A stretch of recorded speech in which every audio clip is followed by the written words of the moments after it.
Boss ಫಿನಾಲೆಗೆ ಇನ್ನೇನು ಕೆಲವು ದಿನಗಳು ಬಾಕಿ ಇದ್ದು ಮನೆಯಲ್ಲಿ ಕೊನೆವರೆಗೂ ಇರೋದ್ಯಾರು, ಎಲಿಮಿನೇಟ್ ಆಗೋದ್ಯಾರು ಅನ್ನೋ ಪ್ರಶ್ನೆಗಳು ಈಗ ವೀಕ್ಷಕರಿಗೆ ಕಾಡ್ತಿವೆ. ಇದರ ಮಧ್ಯೆ ಇಂಟ್ರೆಸ್ಟಿಂಗ್ ವಿಚಾರವೊಂದು ಮುನ್ನೆಲೆಗೆ ಬಂದಿದ್ದು, ಫಿನಾಲೆಗೆ ಬರೋ ಟಾಪ್ 5 ಸ್ಪರ್ಧಿಗಳ ಹೆಸರು ಹರಿದಾಡ್ತಿದೆ. ಹೌದು, ಜನವರಿ 17 ಮತ್ತು 18ರಂದು ಬಿಗ್ ಬಾಸ್ ಸೀಸನ್ 12ರ ಗ್ರ್ಯಾಂಡ್ ಫಿನಾಲೆ ನಡೆಯಲಿದ್ದು 8 ಸ್ಪರ್ಧಿಗಳು ಫೈನಲ್ ಕಣದಲ್ಲಿ ಇರಲಿದ್ದಾರೆ. ಗಿಲ್ಲಿ ನಟ ಕಾವ್ಯ ಶೈವ, ರಕ್ಷಿತಾ ಶೆಟ್ಟಿ, ರಘು, ರಾಶಿಕಾ ಶೆಟ್ಟಿ, ಅಶ್ವಿನಿ ಗೌಡ, ಧ್ರುವಂತ್ ಹಾಗೂ ಧನುಷ್ ಸದ್ಯ ಕಾಂಪಿಟೇಷನ್ ನಲ್ಲಿದ್ದಾರೆ. ಫಿನಾಲೆಯ ಹೊಸ್ತಿಲಿನಲ್ಲಿರುವ ಬಿಗ್ ಬಾಸ್ನಲ್ಲಿ ಫಿನಾಲೆ ಟಿಕೆಟ್ ಗೆಲ್ಲಲು ಸ್ಪರ್ಧಿಗಳ ನಡುವೆ ಪೈಪೋಟಿ ಜೋರಾಗಿದೆ. ಸದ್ಯ ದೊಡ್ಡಮನೆಯಲ್ಲಿ 8 ಸ್ಪರ್ಧಿಗಳಿದ್ದು, ಜನವರಿ 17ರಂದು ನಡೆಯುವ ಫಿನಾಲೆ ಕಾರ್ಯಕ್ರಮಕ್ಕೂ ಮುನ್ನ 2 ಸ್ಪರ್ಧಿಗಳು ಎಲಿಮಿನೇಟ್ ಆಗಲಿದ್ದಾರೆ ಎಂದು ಅಂದಾಜಿಸಲಾಗ್ತಿದ್ದು, ಇನ್ನುಳಿದ 6 ಮಂದಿ ಫಿನಾಲೆಯ ಫೈಟ್ನಲ್ಲಿ ಇರಲಿದ್ದಾರೆ ಅಂತ ಹೇಳಲಾಗ್ತಿತ್ತು. ಆದ್ರೀಗ ಫಿನಾಲೆಗೂ ಮುನ್ನ 2 ಬದಲಿಗೆ 3 ಎಲಿಮಿನೇಟ್ ಆಗಲಿದ್ದು, 5 ಮಾತ್ರ ಫೈನಲ್ ಫೈಟ್ನಲ್ಲಿ ಇರಲಿದ್ದಾರೆ ಅಂತ ಹೇಳಲಾಗ್ತಿದೆ.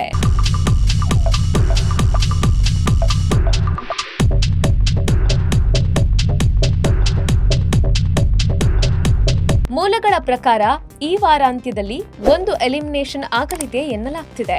ಮುಂದಿನ ವಾರ ಮಧ್ಯವಾರದ ಎಲಿಮಿನೇಷನ್ ನಡೆಯಲಿದೆಯಂತೆ. ಈ ಟಾಪ್ 6 ಸ್ಪರ್ಧಿಗಳಲ್ಲಿ ಒಬ್ಬರನ್ನ ಜನವರಿ 17ರಂದು ಎಲಿಮಿನೇಟ್ ಮಾಡುವ ಸಾಧ್ಯತೆ ಇದ್ದು, 18ರಂದು ಉಳಿದ 3 ಸದಸ್ಯರನ್ನ ಎಲಿಮಿನೇಟ್ ಮಾಡಬಹುದು. ಫಿನಾಲೆ ವೀಕ್ನಲ್ಲಿ ಮಿಡ್ ವೀಕ್ ಎಲಿಮಿನೇಷನ್ ಮೂಲಕ ಇನ್ನೊಬ್ಬ ಸದಸ್ಯರನ್ನ ಮನೆಯಿಂದ ಹೊರ ಹಾಕಲಾಗುತ್ತದೆ.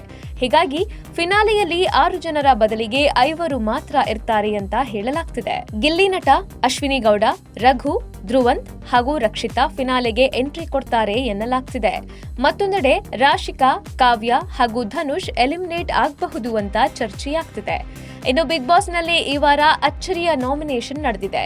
ಕ್ಯಾಪ್ಟನ್ ಧನುಷ್ ಅವರನ್ನ ಹೊರತುಪಡಿಸಿ ಗಿಲ್ಲಿ ನಟ, ಅಶ್ವಿನಿ, ಕಾವ್ಯ, ರಕ್ಷಿತಾ, ರಾಶಿಕಾ, ರಘು ಮತ್ತು ಧ್ರುವಂತ್ ಸೇರಿ ಎಲ್ಲರೂ ನಾಮಿನೇಟ್ ಆಗಿದ್ದಾರೆ. ಹಾಗಾಗಿ ಈ ವಾರ ಯಾರೇ ಎಲಿಮಿನೇಟ್ ಆದ್ರೂ ಬಿಗ್ ಬಾಸ್ ಆಟಕ್ಕೆ ದೊಡ್ಡ ತಿರುವು ಸಿಗಲಿದೆ. ಇದೆಲ್ಲದರ ಮಧ್ಯೆ ಗಿಲ್ಲಿ ನಟ ಬಿಗ್ ಬಾಸ್ ಕಪ್ ಗೆಲ್ಲಬಹುದು ಅಂತ ಹೇಳಲಾಗ್ತಿದೆ. ಆದ್ರೆ ಅಂತಿಮವಾಗಿ ಬಿಗ್ ಬಾಸ್ ಗೇಮ್ನಲ್ಲಿ ಯಾರು ವಿನ್ ಆಗ್ತಾರೆ ಅಂತ ಕಾದು ನೋಡಬೇಕಿದೆ. Bureau report, Boss TV Kannada. Latest ಹಾಗೂ ಇಂಟ್ರೆಸ್ಟಿಂಗ್ ಸುದ್ದಿಗಳಿಗಾಗಿ ಬಾಸ್ ಟಿವಿ ಕನ್ನಡ ಚಾನೆಲ್ನ ಸಬ್ಸ್ಕ್ರೈಬ್ ಮಾಡಿ. ಹಾಗೆಯೇ ಬೆಲ್ ಐಕಾನ್ ಪ್ರೆಸ್ ಮಾಡಿ. ಇದರ ಜೊತೆಗೆ ಫೇಸ್ಬುಕ್, ಇನ್ಸ್ಟಾಗ್ರಾಮ್, ಎಕ್ಸ್ ನಲ್ಲೂ ಮಿಸ್ ಮಾಡದೆ ಫಾಲೋ ಮಾಡಿ.